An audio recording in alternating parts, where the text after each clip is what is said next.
السلام عليكم ورحمة الله وبركاته. ازيكم يا شباب؟ عاملين ايه؟ يا رب تكونوا بخير. انت دلوقتي وانت بتتفرج عليا شخص من ثلاثة: يا اما واحد مذاكر كويس جدا وبيراجع دلوقتي بس قلقان شوية وخايف شوية، يا اما واحد مذاكر نص نص لكن في مواد هو متأخر فيها وفي دروس هو ما يعرفش عنها حاجة وحاسس ان هو تايه، يا اما واحد مش عارف حاجة عن المنهج او مذاكر قليل جدا وفي كمية كبيرة جدا حاسس ان هو غرقان فيها، يعني واحد ما فتحش كتاب خالص. لو انت اول واحد الدنيا ماشية معاك كويسة وبتراجع دلوقتي بس قلقان شوية، احب اطمنك، اعمل اللي عليك وكمل يا باشا واستعن بالله عز وجل وما تقلقش خالص وربنا يوفقك باذن الله.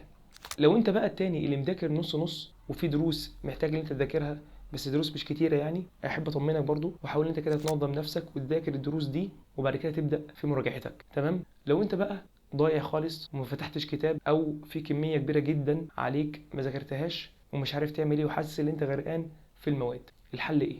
عايز اقول لك حاجه، في شباب كتير كانوا في نفس حالتك كده وذاكروا في اخر شهرين ودخلوا هندسه وحاسبات. اللي انا عايز اقوله لك اللي انت ما تفقدش الامل، لو انت بجد عايز تذاكر بجد عايز تغير من نفسك فلازم ما تضيعش ولا ثانيه من الشهرين اللي جايين.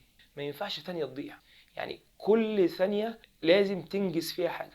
بالنسبه بقى لتنظيم الوقت، انت عشان تنظم وقتك في خلال الشهرين دولت، اول حاجه ما ينفعش تنام اكتر من 4 ساعات، ماكسيمم 4 ساعات تنامهم، ما ينفعش تنام اكتر من كده. تنام 4 ساعات، تصحى على قبل الفجر بساعتين، تصلي لك ركعتين وبعد كده تبدا تذاكر لغايه صلاه الفجر، تصلي الفجر بعد كده تطلع تبدا تكمل مذاكره، تذاكر لغايه الظهر، تفضل مكمل. لازم تحافظ على قوتك، تذاكر الكميه دي كلها وبعد كده تصلي الظهر وبعد كده تطلع تكمل مذاكره، وهكذا. لازم ده يحصل لو انت عايز تتغير، لو انت عايز توصل لحاجه لازم تدوس على نفسك جامد قوي الفتره اللي جايه دي. ده بالنسبه لوقت المذاكره. طب بالنسبه بقى هتذاكر ازاي؟ اول حاجه لازم لما تيجي تذاكر هتمسك كل درس تذاكره، تسمع له فيديو على اليوتيوب وتذاكره، وتمسك الكتاب الخارجي وتحل عليه على طول. يعني مثلا في الرياضه مثلا هتبدا مثلا بالجبر، تمسك اول درس في الجبر تسمع له درس على اليوتيوب وبعد كده تروح حلل عليه على طول. لازم تمشي بالنظام ده.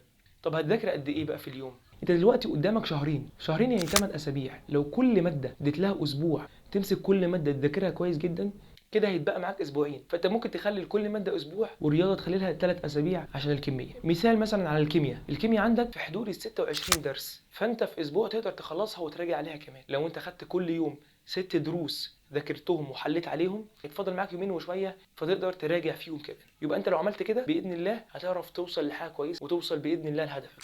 ممكن بقى تقول ايه، طب انا ممكن انسى؟ لا، لانك انت المعلومات دي مش هتنساها لانك انت لسه فاكرها لسه مذاكرها، وبالتالي فهتدخل تمتحن على طول فمش هتنساها. انت مش زي اللي ذاكر اول السنه محتاج يراجع عشان ما ينساش. اهم حاجه اللي انت تستعين بالله عز وجل، تدعي ربنا سبحانه وتعالى من قلبك. الله عز وجل يقول امن يجيب المضطر اذا دعاه. فانت دلوقتي في قمه الاضطرار، انت دلوقتي عايز ربنا سبحانه وتعالى يوفقك للكليه الخير لك. ربنا باذن الله يوفقكم ويكرمكم ويرزقكم ما تتمنوه. والسلام عليكم ورحمه الله وبركاته.